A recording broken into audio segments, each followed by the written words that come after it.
It's a pretty chilling statistic. 2 out of 5 immigrants in Canada, that's about 40% of recent arrivals in the country, say they are considering leaving their province or maybe Canada altogether because of high living costs. That's according to the latest report for the Angus Reid Institute.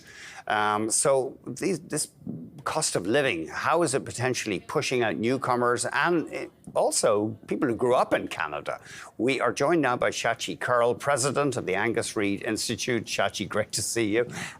That's pretty dispiriting, isn't it? 40% of immigrants. I think these are people who've been here a year or less.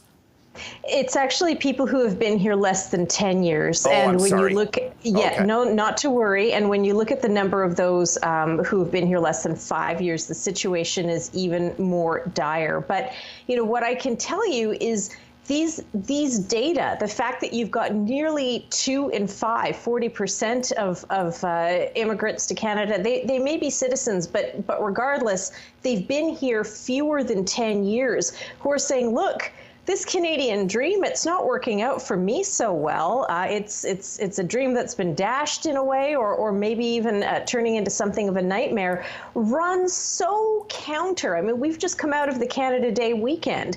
We have thought of ourselves over the last 40 years as a country that is very much the land of milk and honey for newcomers to this country. And the stats over those last 40 years have borne it out.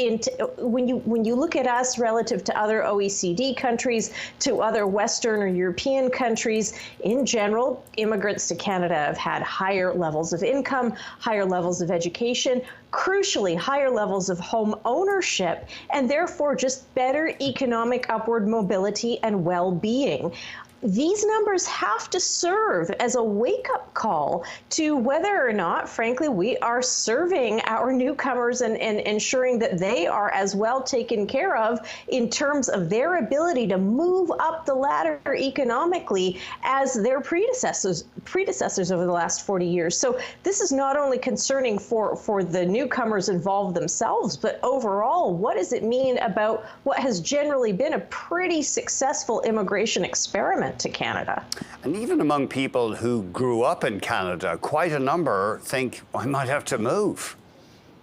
Look, if you're living in a city, if you're renting your home, or if you are part of that Venn diagram that is living in a city and renting your home, cost of living has you seriously considering moving, leaving your province, maybe even leaving the country as well. And we see it particularly pronounced, no big surprise, in the 416 and the 905, where about 44% of people say they're thinking about getting out of town, getting out of Dodge. We see it as well in Metro Vancouver and frankly all urban centers. And that disparity right now between renters who do tend to skew younger, but of course there's lots of seniors and people over 65 who are renting and feeling squeezed out of their markets as well, versus those who own and are paying a mortgage versus those who own and have no mortgage. Again, the numbers are really stark. If you're in your own home and you're mortgage free, you know, fewer than 15% say that they're thinking about leaving the province over a high cost of housing.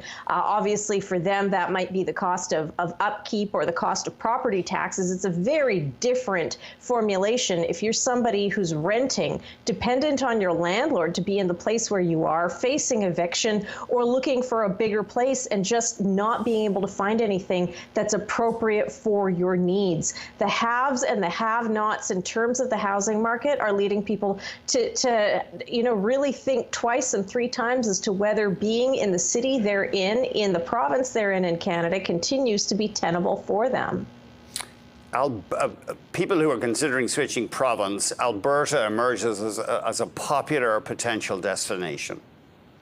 Yes, it does. And whether that has to do with perceptions about lower taxes or lower costs of living, even though we've seen high cost of living issues also affecting places like Edmonton and Calgary, or whether the booming job market is such that people feel like, well, net, I'll be okay. I think we have to dig into that a little bit more as researchers and better understand the why of Alberta.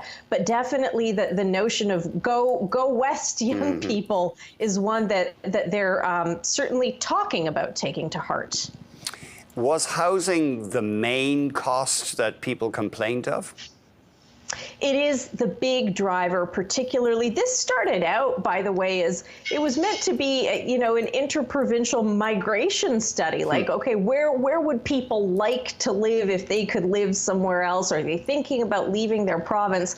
What emerged very quickly is that housing is such a key and direct driver of the reason people are saying that they're thinking of leaving. We thought it might have to do with maybe lifestyle, quality of life, access to primary health care. If you're in a community with no doctor, what does that mean for you? Or even wanting to be closer to family. What has emerged is, hands down, if you're thinking about leaving where you live, cost of housing is the massive impact and the massive driver there.